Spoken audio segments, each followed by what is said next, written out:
अभी Delhi electricity regulatory commission DERC ने एक ऑर्डर निकाला है जो दिल्ली में बिजली कंपनियों को पावर परचेज एडजस्टमेंट चार्जेस कुछ हद तक बढ़ाने की परमिशन देता है। तो सबसे पहले तो मैं दिल्ली वासियों की समझ के लिए ये बता दूं कि ये पावर परचेज एग्रीमेंट चार्जेस क्या होते हैं, क्यों होते हैं और उनके बिल पर, दिल्ली वालों के बिल पर इसका क्या असर आएगा। पावर परचेज एग्रीमेंट चार्जेस हम सबके बिल में हर महीने आते हैं। ये बिजली के दामों से इसलिए अलग होते हैं क्योंकि बिजली के दाम साल में एक बार तय होते हैं, लेकिन साल के दौरान कई बार कोयला और नेचुरल गैस, जो दो मेजर सोर्सेज हैं जिनसे दिल्ली को और ज़्यादातर देश में बिजली आती है, उनके दाम में उतार चढ़ाव को एडजस्ट करने के लिए power purchase adjustment charges bill में होते हैं। अगर कोयले का दाम बढ़ता है तो ये PPAC बढ़ता है, अगर कोयले का दाम घटता है, गैस का दाम घटता है, तो ये PPAC घटता है। तो सबसे पहले तो किस डिस्कॉम का कितना PPAC बढ़ा है। टाटा पावर का PPAC 1.49% बढ़ा है। इसका मतलब कि पिछले महीने और इस महीने के बिल में दिल्ली वाले जो टाटा पावर डिस्ट्रीब्यूशन कंपनी के एरिया में हैं, उनका बिल 1.2% बढ़ेगा। BRPL जो राजधानी पावर लिमिटेड है, उनका PPAC 6.39% बढ़ा है, जिसका impact on bill between June and July 5.3% होगा, यानी आपका बिल 5.3% बढ़ेगा। BYPL का PPAC 9.42% इंक्रीज हुआ है। इसका मतलब जून और जुलाई के बीच में आपका बिल 7.7% बढ़ेगा।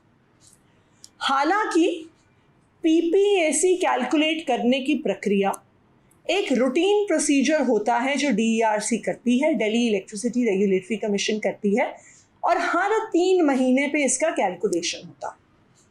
लेकिन आज जो सवाल दिल्ली की जनता पूछ रही है वो ये जानना चाहते हैं कि आखिरकार ये PPAC क्यों बढ़ रहा है, क्यों बिजली का दाम बढ़ रहा है, जिसकी वजह से उनका बिल चाहे 1% बढ़े, चाहे 4% बढ़े, चाहे 5% बढ़े। दिल्ली के लोग ये जानना चाहते हैं कि ये PPAC की वजह से उनका बिल क्यों बढ़ रहा है। तो मैं दिल्ली वालों को ये बताना चाहती हूँ कि आज जो बिजली का बिल बढ़ रहा है दिल्ली में, उसके लिए सिर्फ और सिर्फ केंद्र सरकार जिम्मेदार है। क्यों है केंद्र सरकार जिम्मेदार?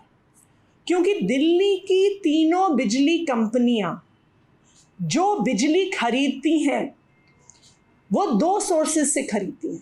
नंबर 1, NTPC के थर्मल पावर प्लांट से ये बिजली कंपनियां बिजली खरीदती हैं। नंबर 2, दिल्ली के गैस पावर्ड इलेक्ट्रिसिटी प्लांट से ये बिजली खरीदती हैं, जिन गैस प्लांट्स को भी गैस की सप्लाई केंद्र सरकार से आती। तो अगर आप देखने जाएंगे तो जो 5 पावर प्लांट्स हैं जो दिल्ली को पावर सप्लाई करते हैं, अरावली, MPL, दादरी 2, MTPS 7 और बवाना, इसमें से 4 पावर प्लांट्स NTPC के हैं। और इन चारों पावर प्लांट्स में जो DERC द्वारा अप्रूव्ड टैरिफ है, उससे 15% से लेकर 50% ज़्यादा महंगे दामों पर केंद्र सरकार की NTPC द्वारा दिल्ली की बिजली कंपनियों को बिजली बेची जा रही है। जो approved power rate Aravali power plant का है 3.16 रुपीज़ पर किलोवाट, वो आज के दिन में 4.5 रुपीज़ पर किलोवाट बिजली कंपनियों को बेच रहे हैं। MPL को 2.5 रुपीज़ पर किलोवाट पर बेचना है, वो 2.84 रुपीज़ पर किलोवाट पर बेच रहे हैं। दादरी 2 को 3 रुपये 16 पैसे पर बेचना है, वो 4 रुपये 72 पैसे पे बेच रहे हैं।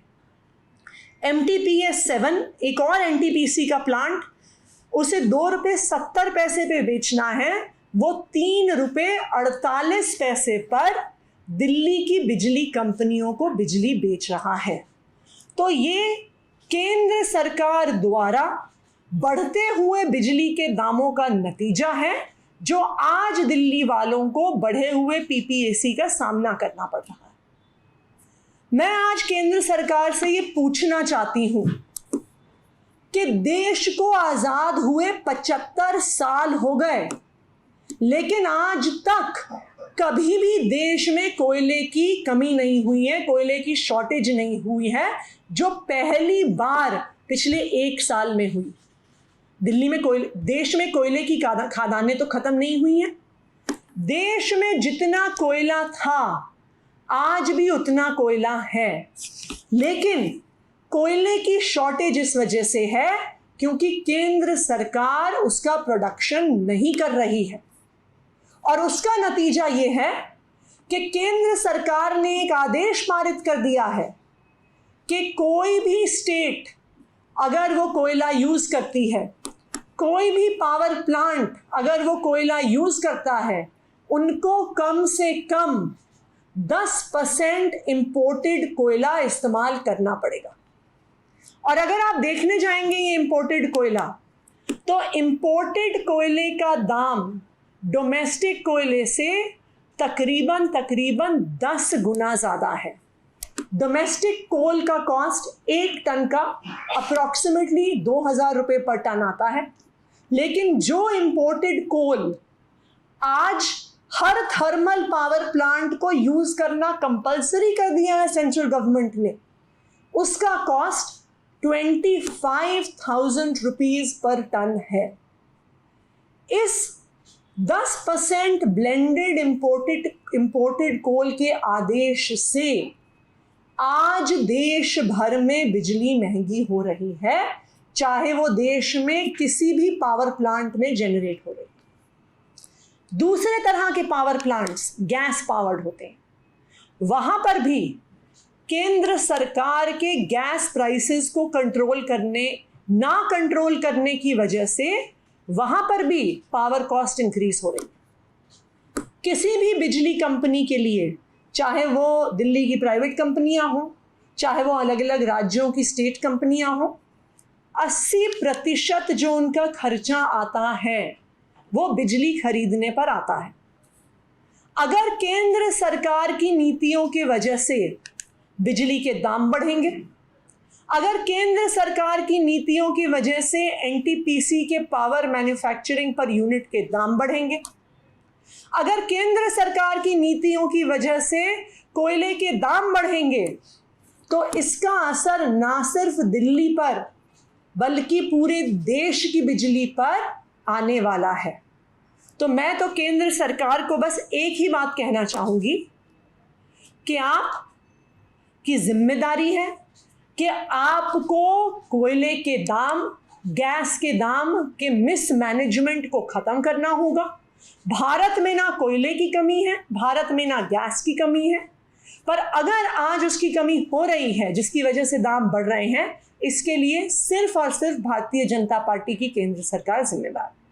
दूसरी बात, मैं दिल्ली के उन लोगों को भी आश्वासन देना चाहती हूं कि जिनके 0 बिजली बिल आते हैं, कि जो भी ये 1%, 5% का बिल इंक्रीज हुआ है, जिन कस्टमर्स के 0 बिजली बिल आते हैं, ये पूरा खर्चा दिल्ली सरकार की सब्सिडी ही उठाएगी और आपको 200 यूनिट तक अभी भी बिल्कुल भी बिल नहीं देना पड़ेगा, आपका 0 बिजली बिल आता रहेगा। Thank you. आरसी जी बताइए, कोयला और गैस के दाम बढ़ने से पीपीएससी का रेट बढ़ा दिया गया, लेकिन पिछले कुछ सालों में हमने ये देखा है कि जो और नेचुरल सोर्सेज है जैसे सौर ऊर्जा, उसका बहुत ज्यादा इस्तेमाल हो रहा है। तकरीबन 1000 मेगावाट दिल्ली में जो अब सौर ऊर्जा हो रहा है, जो कि कोयले वाली बिजली से बहुत सस्ती है, उसमें दाम में कमी क्यों नहीं आ रही? देखिए, अभी जो सौर ऊर्जा का प्रयोग है वो अलग अलग इंस्टीट्यूशंस, चाहे वो कमर्शियल हैं चाहे वो गवर्नमेंट हैं, जैसे हमारे दिल्ली के सारे स्कूलों में बिजली जो आती है सोलर पैनल से आती है जो स्कूलों के छतों पे लगे हुए हैं। लेकिन अभी तक जो बिजली कंपनियां हैं वो सौर ऊर्जा इसलिए नहीं खरीद पा रही थी क्योंकि पिछले 6 महीने से renewable energy round the clock, basically renewable energy अगर आपको खरीदनी होती है तो आप सिर्फ सौर नहीं खरीद सकते हैं, क्योंकि सौर ऊर्जा से दिन में होती है और सर्दियों में अवेलेबल नहीं होती है। तो एक कॉन्सेप्ट होता है renewable energy round the clock, कि आप ऐसे प्रोवाइडर से बिजली खरीदते हैं जो आपको सौर ऊर्जा भी देता है, विंड पावर भी देता है, कि साल भर और दिन में 24 घंटे आपको एक कंसिस्टेंट सप्लाई मिलती रहे। दिल्ली सरकार, पंजाब सरकार और दिल्ली की बिजली कंपनियां पिछले 6 महीने से ये RE-RTC का टेंडर करने की कोशिश कर रही हैं। 6 महीने से केंद्र सरकार के ऊर्जा मंत्री उसकी फाइल अपनी टेबल पर रखकर बैठे हुए थे। अब जाकर वो फाइल तकरीबन 10 दिन पहले क्लियर हुई है, तभी दिल्ली में जो बिजली कंपनियां हैं वो सोलर पावर को खरीद सकती हैं। बिजली कंपनियों का 1000 मेगावाट वो ऑलरेडी इस्तेमाल कर रही है। देखिए वो बहुत एक मिनिमल अमाउंट है। 1000 पूरी दिल्ली के कंजम्पशन के हिसाब से एक बहुत छोटा अमाउंट है। तकरीबन 80-85% जो आपका बिजली है वो आपके थर्मल पावर्ड और गैस पावर्ड प्लांट से आ रही है। ये तो मनोज तिवारी जी ने आपको खुद ही बता दिया कि मनोज तिवारी जी नहीं, मैं वैसे कह रही हूँ, मनोज तिवारी जी ने, अरे एक सेकेंड, मनोज तिवारी जी ने तो खुद ही अपनी प्रेस कॉन्फ्रेंस में कहा कि 85%, वो तो खुद बता रहे हैं कि 85% बिजली दिल्ली की बिजली कंपनियां NTPC पावर प्लांट से खरीदती हैं। तो अगर उनको महंगी पड़ रही है, इसका मतलब NTPC महंगी बेच रहा है ना। इसका मतलब ये कहीं ना कहीं केंद्र सरकार जिस दाम पे कोयला बेच रही है, जिस दाम पे गैस बेच रही है, जिस दाम पे बिजली बेच रही है, उस पर तो एक बहुत बड़ा सवालिया निशान है। लेकिन आपका कहना है कि आप लोगों की मिलीभगत है बिजली कंपनियों से, यही वजह है कि वो लोग कोर्ट जाने की भी बात कह रहे हैं कि इसके खिलाफ कोर्ट भी जाएंगे। देखिए, मैं मनोज तिवारी जी से आग्रह करूंगी कि प्रेस कॉन्फ्रेंस करने से पहले कुछ कागज पत्री पढ़ के भी आ जाएं। जो DERC का ऑर्डर है ये बहुत स्पष्ट टर्म्स में ये कहता है, मैं पढ़ के सुना रही हूँ। PPAC computed is high in value on account of blending of coal and increased gas prices। ये स्पष्ट तौर पे ये कहता है कि PPAC क्यों बढ़ा है। PPAC इसलिए बढ़ा है क्योंकि केंद्र सरकार ने ब्लेंडिंग ऑफ कोल का आदेश दिया है।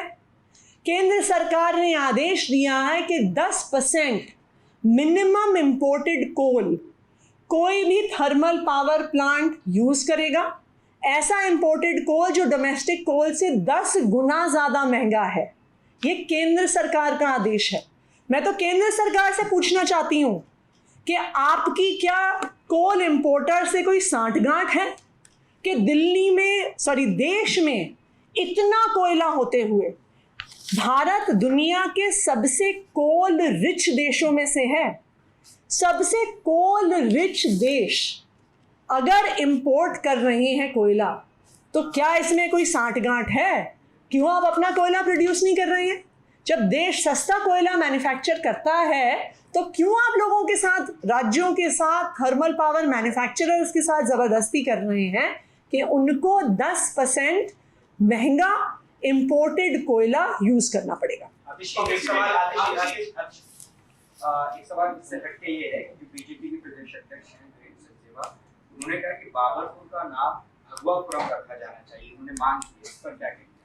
देखिए, मेरा तो भारतीय जनता पार्टी से एक ही आग्रह है कि आपने जिस एरिया का नाम जो रखना है वो रख दीजिए, लेकिन जो आपकी पूरी दिल्ली में एक जिम्मेदारी है कि दिल्ली के लोगों को सुरक्षा दें, दिल्ली के लोगों को लॉ के लिए लॉ एंड ऑर्डर बनाए रखें, दिल्ली की महिलाओं को सुरक्षा दें, वो काम तो आप कर लें।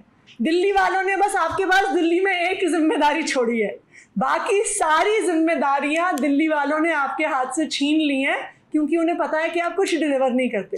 तो अगर भारतीय जनता पार्टी को लगता है कि अगर वो नाम बदल के लोगों को सुरक्षा दे सकती है तो दे, अगर वो अपने काम बदल के सुरक्षा दे सकती है तो दे, अगर वो LG साहब को बदल के सुरक्षा दे सकती है तो दे, या वो अरविंद केजरीवाल को दिल्ली पुलिस देकर अगर दिल्ली वालों को सुरक्षा दे सकती है, ये भारतीय जनता पार्टी को इसका जवाब देना होगा। अब पिछले 3 साल 3 महीने के लिए विशेष पीपीएससी बढ़ा है या 9 महीने के लिए? देखिए ये हर 3 महीने ऑर्डर रिव्यू होता है, तो हर क्वार्टर में ये पीपीएससी का एक नया ऑर्डर निकलता है। अगर मान लीजिए कोयले के दाम कम हो जाए तो पीपीएससी कम हो जाएगा, अगर कोयले के दाम, गैस के दाम बढ़ जाए तो फिर से पीपीएससी बढ़ जाएगा। पिछले 3 साल में जब पीपीएससी के दाम बढ़े हैं और दूसरा ऑडिट को लेकर आपका क्या स्थिति है? ऑडिट की मांग आप लोगों ने की, ऑडिट कराएंगे और पीपीएससी के दाम जब पिछले 3 साल में बढ़े हैं, जब जब कोयले के दाम बढ़ते हैं तब तब पीपीएससी के दाम तब तक पीपीएससी बढ़ता है। पिछले 3 साल में बढ़ा है। बिल्कुल, जब से कोयले का दाम खास करके पिछले 1-1.5 साल में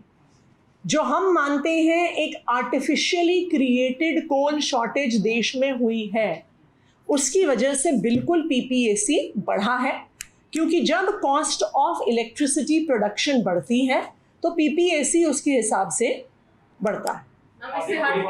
ऑडिट के लिए हमने आदेश कई महीने पहले दिया था, डीआरसी अभी ऑडिट कराने की प्रक्रिया में है। अभी हम इस बात को भी एक्सप्लोर कर रहे हैं कि बिजली कंपनियों का सीएजी ऑडिट भी हो सकता है क्या। बिजली कंपनियों का कोई भी भ्रष्टाचार दिल्ली सरकार स्वीकार नहीं करेगी, इसलिए हमेशा ही बिजली कंपनियों पे सबसे ज़्यादा सख्ती अगर किसी सरकार ने दिखाई है वो दिल्ली सरकार ने दिखाई है। और यही कारण है कि दिल्ली अभी भी ऐसे राज्यों में है जहां पर बिजली का दाम सबसे कम है। दिल्ली में 300 यूनिट अगर आप कंज्यूम कर रहे हैं इवन विदाउट सब्सिडी, 4.5 रुपये उसका दाम है। और वो सिर्फ इसलिए है क्योंकि किसी भी प्रकार की सांठगांठ, किसी भी प्रकार का भ्रष्टाचार के प्रति दिल्ली की सरकार, अरविंद केजरीवाल की सरकार की जीरो टॉलरेंस है। उसी कोयले से, उसी नेचुरल गैस से, उसी सौर ऊर्जा से भारतीय जनता पार्टी शासित राज्यों में 6.5 रुपये से लेके 10 रुपये प्रति यूनिट तक भारतीय जनता पार्टी शासित राज्यों में बिजली मिल रही है।